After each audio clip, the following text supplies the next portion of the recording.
you have to play who you have to play, and you have to play who you have to play no matter what. And what that team did, the Raiders did the last time against the Broncos, they damn near beat the Denver Broncos. And you could say that has a lot to do with the Denver Broncos. But these are grown-ass men who are paid to play in the National Football League, who are on Monday Night Football and don't want to be punked. I'm just giving TJ a hard time. And on top of it, but no, I think you're also giving voice to what a lot of people might view the Dallas Cowboys performance last night. Listen, we all know that Dallas defensively has been positively dreadful all year and almost damn near historically dreadful, but they're not historically dreadful because the Cincinnati Bengals play football. and I know that sounds disrespectful, but it's all just speaking facts about their defense. And this Dallas Cowboy defense allowed a season-low 16 points last night while Dak Prescott showed up and threw 4 touchdown passes and had a passer rating just south of 139. And it was only the 18th time in franchise history that 4 different Dallas Cowboy receivers caught a touchdown. And it's just, you got to give it up, man. You got to give it up because this was all done while the team is grieving the loss of one of their teammates. Mm-hmm. And we all know that this Cowboys team was sitting on the bye week, coming off of a loss to the Arizona Cardinals, and Marshawn Nealon, we all know, needed some help and decided to do what he did. And it leaves a hole in so many people's lives and hearts. And the Dallas Cowboys showed up with their T-shirts and their memories of him in many different ways, trying to honor his memory. And in the middle of all of that, the head coach, Brian Schottenheimer, found it necessary to discipline his 2 top receivers by sitting them on Monday Night Football. CeeDee Lamb and George Pickens standing on the sidelines watching the Cowboys go 3 and out. Cowboys get the ball first. And they have CeeDee Lamb and George Pickens standing on the sidelines. So in the middle of everything that's going on with this team, Brian Schottenheimer says, I am benching these 2 guys. And what did they do? They balled out when they got on the field and had their best game of the year. Now, maybe not statistically for CeeDee Lamb. 5 catches, 66 yards, and the first touchdown of the game. And in so doing, with that touchdown, he broke a tie with Dez Bryant for the 3rd most receptions in Cowboys franchise history, behind Michael Irvin and way behind Jason Witten. CeeDee has 536. Irv's got 750. Jason Witten's got 1,215 career catches. He's going in the Hall of Fame. He's eligible this year. He could even be a first ballot guy at the end of the day. And then George Pickens, man, he showed you exactly what the Cowboys were hoping to see when they acquired him from Pittsburgh. And he's exactly what the Steelers knew that he could do. But whatever was going on behind the scenes, and again, we're talking to Jerry Dulac in hour number 2, they just couldn't countenance him being on this team anymore. And I guess you saw it all, with him catching a touchdown pass and then celebrating in exactly the same manner that caused a flag to be thrown earlier this weekend as well on Jamison Williams. And he can't say, well, I didn't see it, because it was on Sunday Night Football. The whole country's watching. Unless George Pickens was somewhere he wasn't supposed to be, which may be the reason why he was standing on the sideline to start the game. Well, the better he wasn't watching. I don't know. What happens in Vegas stays there. But this is what happens when teams travel to Vegas for a Monday Night Football game. Potentially, we don't know what's going on. But amongst all of that, the Cowboys emerge, and they play superbly. I mean, Javonte Williams as well. What a season he's having. 93 yards rushing. And Dak's throwing. And again, sit here and say the Raiders stink and this, that, the other thing. It's still a team that still has much of the same guys without Jacoby Myers, who went into week 1 in New England and beat the Patriots. And I understand feels like years ago for various reasons. But give it up to Brian Schottenheimer, man. Give it up to him. Here he is about sitting George Pickens and CeeDee Lamb to start the game last night. It's tough, Made a coach's decision. There were some things that were missed, and so I had a conversation with those guys, and that was easy. But, you look at the energy those guys play with, Clarence, they jump-started the offense when they got back in there. They didn't hang their heads. They didn't do any of that stuff, and that's why I love those guys, man. Again, this was a great team win. Just a couple of things missed. Practice, meetings, curfew. Couple things missed. By the way, unbelievable that he's being asked the questions by Clarence Beeks, handing off the crop report. That's Clarence Hill, everybody, who's a couple things missed. Won't tell you what they missed, but he's disciplining them on Monday Night Football. Hey, CD. Hey, George. The whole country's going to have you stand there, and it's going to definitely be a first report. Yep. And and Lisa Salters is going to find out what's up, and then there's going to be a whole bunch of speculation. But then we'll put you in the game, and you better help us win. All while the team's grieving.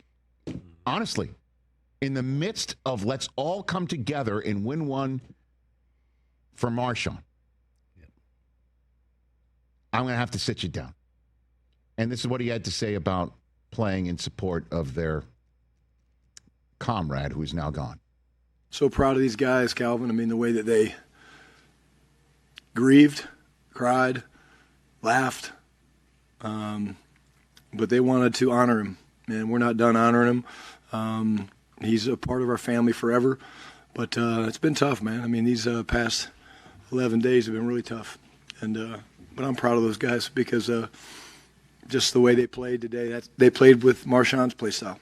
Man, give it up to this guy, because again, everyone's like, "Why are you hiring him? He's never done it before. You could have anybody you want. You're the Dallas Cowboys." You got to give it up. He's the consoler-in-chief, and he's the discipliner-in-chief, and he's the head coach whose side of the football that he's calling the plays on looked superb last night in the middle of all this. That's a heck of a trifecta to pull off and come through with flying colors. Give it up to him, man. And then the defense.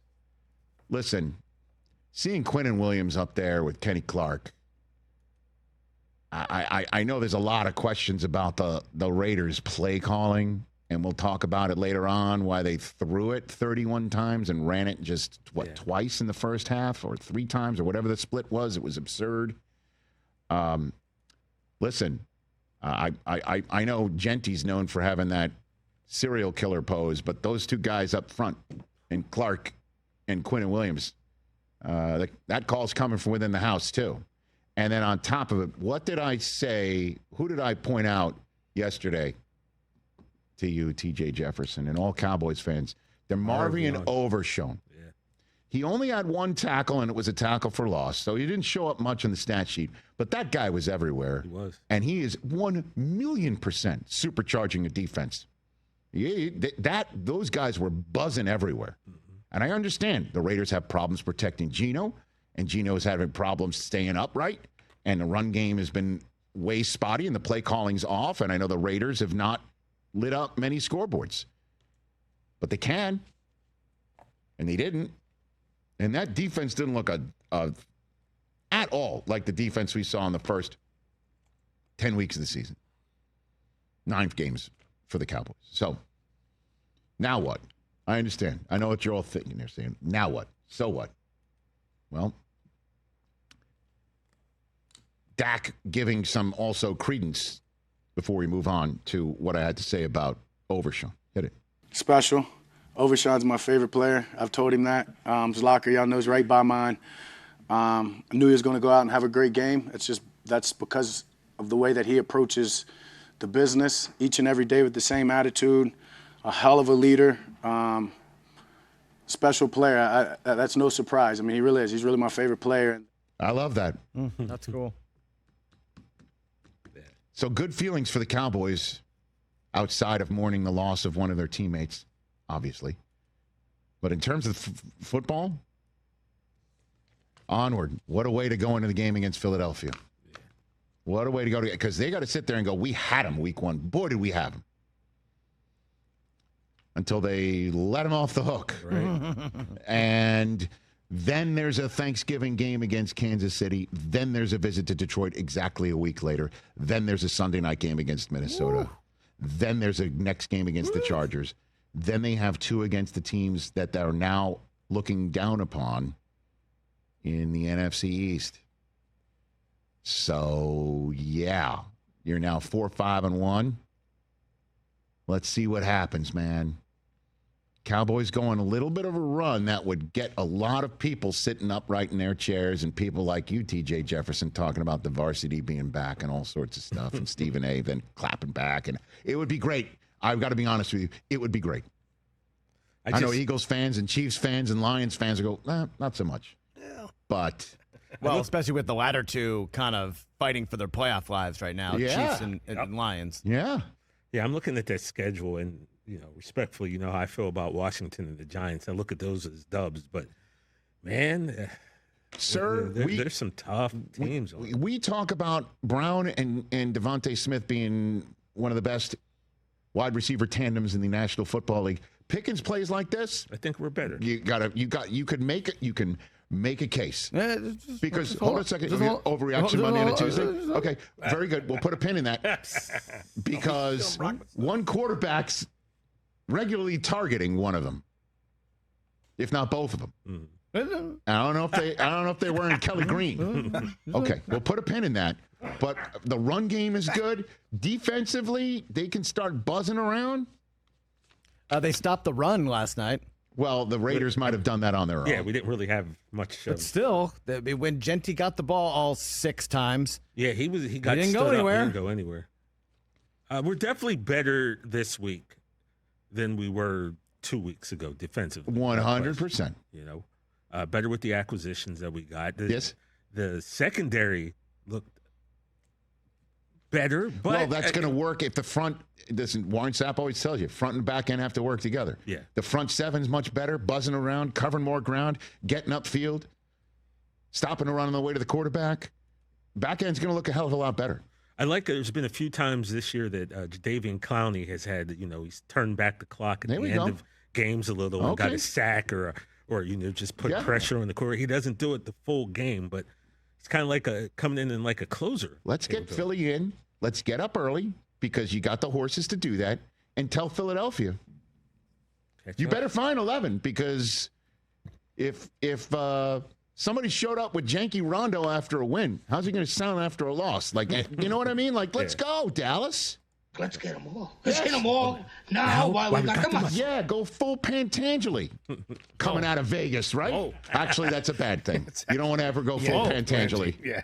Certainly, in Nevada. Yeah. With the gaming commission and all that sort of stuff. I don't want to go too deep in, I know where Tahoe, going fishing. Your brother comes down. And... From the first movie, what happens when you're trying to get a drink at the table? Yeah. I mean, Vegas, and it's made for it. Hey, you made it all the way to the end. Thanks for that. Check us out every single day streaming live on Disney Plus and the ESPN app 12 to 3 Eastern.